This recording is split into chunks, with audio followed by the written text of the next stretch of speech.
Hi hello viewers, welcome to NTV. నేను తారక్.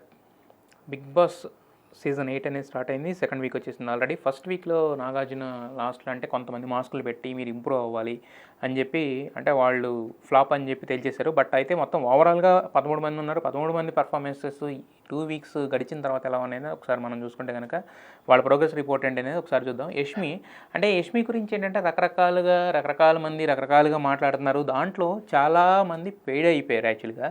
అంటే కొంతమందికి సపోర్ట్ చేయాలని పార్షియల్గా విడిపోయారు. కొంతమంది ఇది అవ్వడంతో ఏంటంటే అందరూ కలిసి యష్మిని టార్గెట్ చేశారు అనిపిస్తుంది యాక్చువల్గా. కొంతమంది ఏంటంటే బటన్స్ పెట్టి ఎలిమినేట్ బటన్లు నొక్కడం, ఇలాంటి రకరకాలన్నీ కూడా ఏంటంటే ఇదంతా కూడా ఏంటంటే పెయిడ్ బ్యాచెస్ చేస్తున్న పని అని అర్థం ఉంది. ఎందుకంటే యష్మి అంత పెద్ద క్లాన్ని ఇది చేసుకున్నప్పుడు దాంట్లో ఆ అమ్మాయి ప్రతిభ ఎంతవరకు ఉంది, లక్ ఎంతవరకు ఉంది, అవన్నీ తర్వాత విషయాలు. బట్ ఓవరాల్గా ఒక పెద్ద క్లాన్ని మెయింటైన్ చేస్తుంది. ఆ మెయింటైన్ చేస్తున్నప్పుడు ఆ క్లాన్తో పాటు ఉన్నప్పుడు అది ఎవరికైనా ఉంటుంది. ఎందుకంటే ఫస్ట్ వీక్ వెళ్ళిన కాడి నుంచి 2 వీక్స్ నామినేషన్స్లో లేకుండా అంత క్లాన్ని మెయింటైన్ చేస్తూ అంతమందిని మెయింటైన్ చేయడం అంటే మాటలు కాదు. సో అవి ఆ చీఫ్ కింద ఉన్నప్పుడు ఆ చీఫ్కి ఉండాల్సిన పొగరు అదంతా ఉంటుంది. దాన్ని చూసి యష్మి నామినేషన్స్లోకి వస్తే ఈ వారం వెళ్ళిపోద్ది. ఆమెకున్న ఫ్యాన్ పేజెస్ కానీ ఆమెకున్న ఫ్యాన్ బేస్ కానీ అదంతా కనుక చూస్తే కనుక Yashmi one of the strongest contestant. But కాకపోతే ఎందుకు ఆడట్లేదు లేదా ఆటలో కనిపించట్లేదు అంటే ఆమెకు వచ్చిన టాస్కులు చాలా తక్కువ. బట్ యష్మి టీం గెలిస్తే ఏంటంటే క్లాన్ ఆమె స్పెల్లింగ్ ఒకటి గేమ్ ఓడిపోయేసరికి ఆమెకి స్పెల్లింగ్లు కూడా రావని రకరకాలుగా ట్రోల్ చేస్తున్నారు. ఓకే, స్పెల్లింగ్లు అందరికీ రావాలని లేదు, లేదంటే అక్కడికి వెళ్ళిన వాళ్ళు పండితులని లేదు, అది లేదు. ఆమె కూడా నేను ఎప్పుడు చెప్పుకోలేదు నాకు వచ్చినంత ఎవరికి రాలేదు, స్పెల్లింగ్లను మాట్లాడలేదు, లేదా ఇంగ్లీష్లో మాట్లాడడం లేదు. ఆమెకు వచ్చిరాని తెలుగుని మాట్లాడడానికి ట్రై చేస్తూ మ్యాక్సిమం తన పాత్రకు తను న్యాయం చేస్తుంది. సో దానికోసం ఏంటంటే యష్మి మీద అందరూ కక్ష కట్టేసి అసలు ఈ అమ్మాయి ఎందుకు ఉంది, అసలు మా బుర్ర తినేస్తుంది అది అని చెప్పి. అంటే యష్మి కంటెంటే బుర్ర తినేసేలాగా ఉంటే అంతకు మించిన కంటెంట్ అక్కడ ఏమీ లేదని అర్థం. అంతకు మించి అంటే బిగ్ బాస్ నిజంగా ఏంటంటే ఎలాంటి కంటెంట్ జనాలకి ఎక్కువ అలాంటి కంటెంట్ వేస్తారు. యష్మి ఇచ్చే కంటెంటే మీకు ఎక్కట్లేదంటే ఇంకెవరిచ్చే కంటెంట్ అసలు ఎక్కదనమాట. సో ఆ రకంగా చూసుకున్నా కూడా యష్మి బెటర్ కాబట్టి ఆ 1 అవర్ ఎపిసోడ్లో కానీ అన్సీన్లో యష్మి ఇది తక్కువ ఉన్నా కూడా 1 అవర్ ఎపిసోడ్లో యష్మి ఎందుకు ఎక్కువ చూపిస్తున్నారు, ప్రొజెక్ట్ చేస్తున్నారంటే ఆమె ఇచ్చే కంటెంట్ జనాలకు రీచ్ అయ్యే content, that is the better content then the other 12 contestants అనమాట. సో యష్మి తన వరకు తను ఆడుతుంది. తన గేమ్ అయితే కనుక అంటే బిగ్ బాస్కి ఎలాంటి గేమ్ ఉండాలి, బిగ్ బాస్లో ఫస్ట్ ఎలా స్లో స్టార్ట్ ఉండాలి, దాని తర్వాత ఎలా ఉండాలి అనే దాన్ని బట్టి ఇది వెళ్తుంది. రెండోది ఏంటంటే ఆమెకి చీఫ్గా రావడం వల్ల ఇది. బట్ ఆమెకున్న చిన్న బ్యాడ్ ఏంటంటే 2 వీక్స్ నామినేషన్స్లో లేకపోవడం. నామినేషన్స్లో ఉంటే ఏంటంటే వీళ్ళు ఆడాలనే కసి పెరుగుద్ది. ఇప్పుడు ఏంటంటే ఆమె ఏం చేసినా కూడా నామినేషన్స్లో లేదు కాబట్టి మాట్లాడుతుంది. నామినేషన్స్లో ఉండుంటే వేరేగా ఉండేది, నామినేషన్స్లో ఉండుంటే ఆమె ప్రవర్తన వేరేగా ఉండేది, ఇలాంటి పోర్ట్రేయల్స్ అన్నీ వస్తున్నాయి అనమాట. సో ఆ విషయంలో మాత్రం ఒక్క నామినేషన్స్లో ఆమె ఉండుంటే మాత్రం ఆమెకే ప్లస్ అయి ఉండేది. సో లేదు. బట్ సో నామినేషన్స్లో నెక్స్ట్ వీక్లో ఖచ్చితంగా వస్తుంది కాబట్టి, ఎందుకంటే 2 వీకుల్లో నామినేషన్స్లో బయట జనాలు ఎలా వెయిట్ చేస్తున్నారో హౌస్లో వాళ్ళు కూడా ఆమెను నామినేట్ చేయాలని వెయిట్ చేసేవాళ్ళు చాలామంది ఉన్నారు. అదంతా కూడా మనకి రోజు డైలీ ఎపిసోడ్లో కనపడుతూనే ఉంది. సో కాబట్టి ఖచ్చితంగా నామినేషన్స్లోకి వస్తుంది. సో థర్డ్ వీక్లో యష్మి అంటే ఇప్పటి వరకు చీఫ్ కింద ఉండి ఆడిన ఆటకి లేదంటే ఆమె ఇస్తున్న కంటెంట్కి సంబంధం లేకుండా థర్డ్ వీక్లో కనుక పుంజుకోవాల్సిన అవసరం కూడా ఉంది. లేదంటే కూడా పెయిడ్ బ్యాచెస్ ఆల్రెడీ చెలరైపోతున్నారు కాబట్టి ఏదైనా జరగవచ్చు ఎనీ టైం. ఇక కట్ చేస్తే సోనియా, ఈమె BB 8లో వచ్చింది కానీ అంటే సీజన్ 8లో వచ్చింది కానీ బట్ సీజన్ 4ని గుర్తు చేస్తుంది అనమాట. సోనియా ఆట తీరంతా కనుక చూస్తే అప్పట్లో కూడా ఒక ట్రయాంగిల్ లవ్ స్టోరీ ఒకటి నడిచిందనమాట. అఖిల్, అభిజిత్ అండ్ మొనాల్ మధ్య. ఇక్కడ చూస్తే నిఖిల్, పృథ్వీ, సోనియా అనమాట. పేరుకే నిఖిల్ కానీ ఏంటంటే మనవాడికి అఖిల్కి ఏం సంబంధం లేదు. మనవాడిదంతా వేరే అభిజిత్ కైండ్ ఆఫ్ క్యారెక్టర్ అనమాట. పృథ్వీ చూసుకుంటే ఏంటంటే అఖిల్ కైండ్ ఆఫ్ ఆ మ్యానరిజమ్స్ కానీ అంటే ఆ బాడీ ఆ స్ట్రక్చర్ కానీ అదంతా కూడా ఆ ఫేస్ కానీ ఆ చార్మింగ్నెస్ కానీ అదంతా అలా ఉందన్నమాట. సో ఈమె ఏంటంటే సోనియా ఏంటంటే మొనాల్తో పోల్చడానికి లేదు కానీ బట్ ఉన్నంతలో హీరోయిన్ కాబట్టి ఆమె హీరోయిన్ ఈమె హీరోయిన్ కాబట్టి అలా చూసుకుంటే కూడా అలా కనెక్ట్ అవుతుంది. అసలు అంటే ఇది మొత్తం వీళ్ళది ముగ్గురికి కలిపి స్పై బ్యాచ్ అని పేరు పెట్టారు. లాస్ట్ సీజన్లో స్పై చూసాం, ఈ సీజన్లో స్పై చూసాం. ఈ సీజన్లో ఈ స్పై మీద లాస్ట్ సీజన్లో స్పై వేరెట్లు మెరుగనమాట. వాళ్ళల్లో ఒక రకమైన కంటెంట్ వచ్చేది, ఒక్కొక్కళ్ళు ఒక్కొక్క రకంగా ఉండేవాళ్ళు.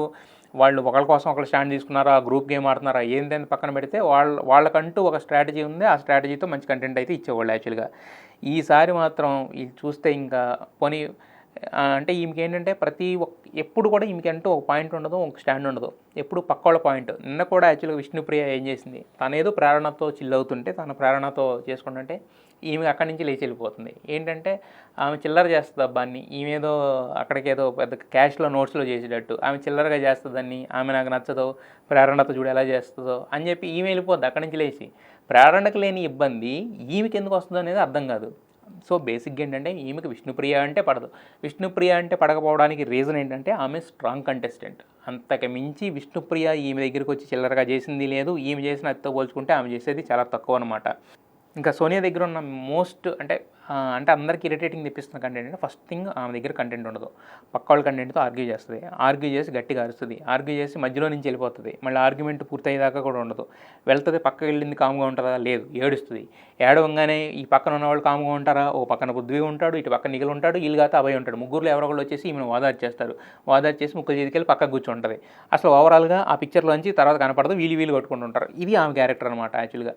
పోనీ టాస్కుల్లో ఏమైనా అదరగొట్టేస్తుందంటే ఆడిందే ఒక టాస్క్, వెళ్ళి స్విమ్మింగ్ పూల్లో దొరకమని ఇచ్చిన, అది చాలా ఈజియెస్ట్ టాస్క్. ఇచ్చిన టాస్క్ అదొకటే. ఆ టాస్క్లో కూడా బొక్క వరల పడి మళ్ళీ లేకడం, ఓదార్పు యాత్రలు ఇవన్నీ మామూలు. ఇది ఆమె ఆడే ఆట. సో దీనికే ఆమె అసలు అంటే బిగ్ బాస్ నేను లేకపోతే బిగ్ బాస్ లేదన్న రేంజ్లో ఆమె కటింగ్స్ ఇస్తుంది. సో మొత్తం టోటల్గా ఏంటంటే బిగ్ బాస్ 8ని బిగ్ బాస్ 4ని గుర్తు చేసేలా చేసిందంటే ఆ ఘనత మాత్రం ఖచ్చితంగా సోనియాకి వస్తుంది అనమాట. ఈమెంటంటే యష్మి క్లాన్ అంటే ఫస్ట్ నిఖిల్ క్లాన్లోకి వెళ్ళింది ఇష్టంతోనే, తర్వాత అయిష్టంగానే యష్మి క్లాన్లోకి వచ్చింది. యష్మి క్లాన్ పెద్దది కాబట్టి దాంట్లో ఎక్కువ మంది ఉన్నారు కాబట్టి ఈమెకి సరైన టాస్క్లో అంటే ఇచ్చిన ఒక టాస్క్, ఆ టాస్క్లో ఎటు ఫెయిల్ అయింది. మిగతా టాస్క్లో ఆడే అవకాశం రాలేదు కాబట్టి ఈమె ఆట ఎవరికి తెలియట్లేదు. కానీ పొరపాటున నిఖిల్ టాస్క్లో ఉండుంటే మణికంఠ ప్లేస్లో ఈమె మాత్రం నిజంగా ఈమె మనోడి చుక్కలు చూపించేది. నిఖిల్కి చుక్కలు కనపడడం తర్వాత విషయం, కానీ ఈమె ఖచ్చితంగా ప్రతి టాస్క్ నేను ఆడతానని వచ్చేది ముందుకి ఇచ్చేవాడు, ప్రతి టాస్క్ ఓడిపోయి వెనక్కి కూర్చునేవాళ్ళు. సో ఈమె లేకపోవడం అనేది నిఖిల్ ఆటకి చాలా బెటర్ అనమాట.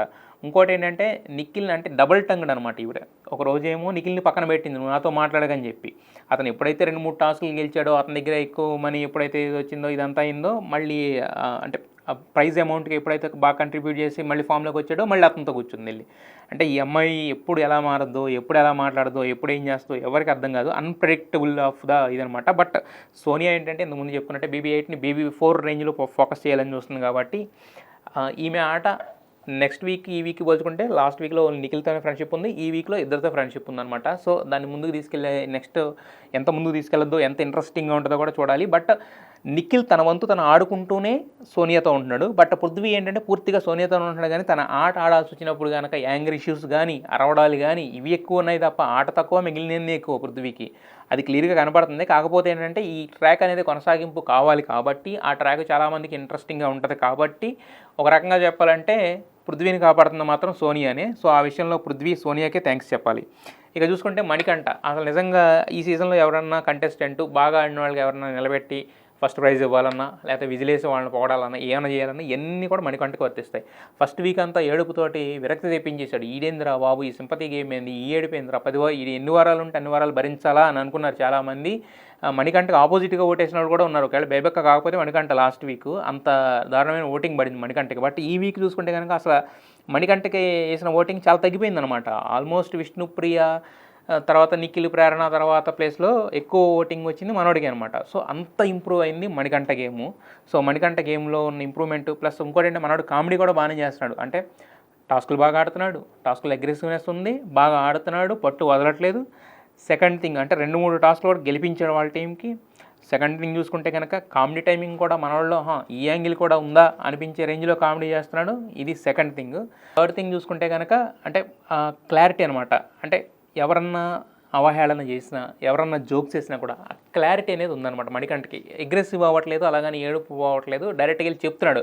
అభయాలు కూడా నేను అలాగే నవ్వితే వెళ్ళి చెప్పాడు, భయ్యా నాకు వచ్చిన గేమ్ ఆడా, నేను ఎంత చేయగలిగాను అంత చేశాను, అంతవరకు ఆడగలిగాను, ఇంకెంతకు మించి నువ్వు దాని మీద ఆ విషయం మీద మీరు జోకులు వేసుకుని నవ్వుకోవాల్సిన అవసరం లేదు, నాకు మనుషులతో కలవడం అంటేనే చిరాకు, అలాంటిది మీతో కలుస్తున్నాను, ఇంకా ఆడుతున్నాను, నాకు ఇదే ఎక్కువ అని చెప్పేసి చాలా క్లారిటీగా చెప్పగలిగాడు ఆ పాయింట్. ఫస్ట్ వీక్ అంతా అది చెప్పలేక లోపల మదన పడిపోయి అవి చేసి ఈ చేసి చాలా చండాలం చేశాడు. బట్ సెకండ్ వీక్ మాత్రం చాలా ఇంప్రూవ్ అయ్యాడు. ఇక విష్ణుప్రియ విషయానికి వచ్చేసరికి up to the mark. Last week already Nagarjuna గారు అక్కడ మాస్క్ పెట్టి కొట్టడం అనేది జరిగింది. విష్ణుప్రియ ఏంటంటే ఓపెన్ అవ్వడానికి కొంచెం టైం పడుతుంది కానీ ఓపెన్ అయితే కనుక చేస్తుంది. బట్ ఇంకోటి ఏంటంటే అలా అని చెప్పి ఇదేదో బిగ్ బాస్ గేమ్ దీనికి కంటెంట్ ఇవ్వాలని లేదు. ఆమె ఒరిజినల్గా ఎలా ఉంటుందో అదే బిహేవియర్ అయితే అక్కడ మెయింటైన్ చేస్తుంది. అందరితో చిల్ అవుతూ నవ్వుకుంటూ ఆ టాస్క్లు వచ్చినప్పుడు తనదైన ఆట తీరు ప్రదర్శిస్తూ చేస్తూ ఉంటుంది. ఎప్పుడు కూడా ఇక్కడ కూడా అలాగే చేస్తుంది. సో విష్ణుప్రియ ఏంటంటే తన ఒరిజినాలిటీతో ఆడుతుంది కాబట్టి game up to the mark ఉందనే చెప్పుకోవాలి ఈ వీక్ వరకు. ఇక భాష చూసుకుంటే లాస్ట్ వీక్ మనవాడు బాగానే కంటెంట్ ఇచ్చాడు, ఫుటేజ్ ఇచ్చాడు, నాగార్జున కూడా పగలబడి నవ్వుకున్నాడు స్టేజ్లో, అంతా బాగానే ఉంది. బట్ ఈ వీక్ ఎందుకో మొత్తానికంటే టాస్కులు ఎక్కువ అవడం వల్ల లేదంటే ఆ టాస్కుల్లో భాష ఇన్వాల్వ్మెంట్ శేఖర్ భాష వరకు టాస్కులు రాకపోవడం వల్ల తెలియదు కానీ మొత్తానికి ఈ వీక్ అయితే మాత్రం భాష లాస్ట్ వీక్తో పోల్చుకుంటే కొంచెం వెనకంజలోకి వచ్చాడని చెప్పుకోవాలన్నమాట. ఇక ఆదిత్య ఓం లాస్ట్ వీకే చెప్పాడు నాగార్జున, బాబు నువ్వు అసలు కనపట్టలేదు అస్సాం అన్నట్టు చెప్పాడు. ఈ week Assam candidate might be 99% Aditya Om అవ్వచ్చు. ఎందుకంటే మనోడు కంటెంట్ ఇస్తాడు కానీ ఆ కంటెంట్ జనాలకి రీచ్ అయ్యే కంటెంట్ కాదనమాట. అంటే ఏదో మెచ్యూరిటీగా మాట్లాడాలని ఒక శివాజీని ఇమిటేట్ చేస్తూనే ఎవరు ముగ్గురు పెట్టారు కానీ నేను కాదనుకున్నాను. కానీ బట్ ఫస్ట్ చూస్తూ ఉంటే ఏంటంటే ఆ ఇన్ఫ్లుయెన్సెస్ అయితే కనిపిస్తున్నాయి. అంటే వాళ్ళ దగ్గరికి వెళ్ళి హితబోధ చేయడం అలాంటివి. బట్ శివాజీ దాంట్లో ఏంటంటే హితబోధతో పాటు ఒక చిన్న సెటైరికల్ ఇవన్నీ ఉండేవి. ఒకళ్ళిద్దరితో కామెడీ చేసేవాడు, మిగతా వాళ్ళకి మాత్రమే హితబోధ చేసేవాడు కాబట్టి అది నడిచింది. బట్ ఇక్కడ ఏంటంటే మనోడు ప్రతి ఒక్కళ్ళతోనూ ఒకే రకంగా మాట్లాడతాడు. వాళ్ళకి ఏదో ఓదార్పును ఇవ్వడం కానీ లేదంటే కొంచెం మోటివేట్ మాటలు చెప్పడం కానీ ఇవన్నీ ఓకే. బట్ కాకపోతే ఏంటంటే తన గేమ్ తను ఆడాలి, గేమ్లో తను కనిపించాలి, ఇవన్నీ ఉన్నాయి కదా. ఇచ్చిన ఒక గేమ్లో కూడా పక్కకు పోయాడు.